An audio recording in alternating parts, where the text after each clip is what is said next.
Welcome to ETV prime.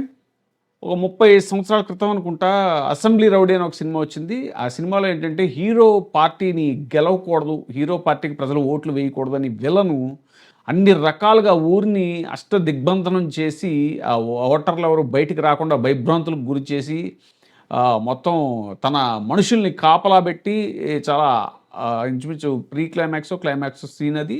చాలామంది ఒక తరానికి 40 ఇయర్స్ ప్లస్ 40+ ఉన్న వాళ్ళందరికీ కూడా ఆ సినిమా గురించి చూస్తే తెలిసి ఉంటుంది. ఇప్పుడు కరెక్ట్‌గా అదే సినిమా తరహాలో సినిమా 'ఫక్కీలో' పులివెందుల జెడ్పీటీసీ ఉప ఎన్నిక జరిగింది అని అంటున్నారు రాజకీయ పరిశీలకులు. ఖచ్చితంగా అలాగే మొత్తం అన్ని రకాలుగా ఊరి ప్రజలందరినీ ఓట్లు వేయడానికి రాకుండా అడ్డుకుని పోలీసుల్ని పెట్టి, ఇంకో పక్క టీడీపీ గూండాలతో వాళ్ళని భయభ్రాంతులకు గురి చేసి ఓటర్లను అసలు ఇళ్ల నుంచి కదలనీయకుండా పోలింగ్ బూతులకు వచ్చినా కూడా వెనక్కి పంపేసి ఇలా రకరకాలుగా వాళ్ళ ఓటు హక్కుని వినియోగించుకోకుండా అన్ని రకాలుగా అడ్డుకున్నారు.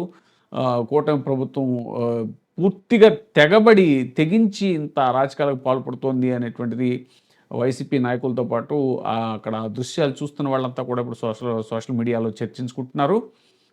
వాళ్ళంతా కూడా తమ ఓటు హక్కు వినియోగించుకోవడానికి అవకాశం కల్పించండి అని అక్కడ వైఎస్ఆర్సీపీ పార్టీ ఆఫీస్ పులివెందుల ఆఫీస్లో ఉన్నటువంటి ఎంపీ అవినాష్ రెడ్డి ఆయన్ని హౌస్ అరెస్ట్ చేసేసారు. ఇంచుమించుగా ఆ ఆఫీస్ నుంచి కదలని కూడా చేసేసారు. అక్కడికి వచ్చి తండోపతండాలుగా వచ్చి మాకు ఓటు హక్కు వినియోగించుకునే అవకాశాన్ని కల్పించండి అని ఎంపీ గారికి మొరపెట్టుకుంటున్న దృశ్యాలు కూడా చాలామందిని కదిలించాయి.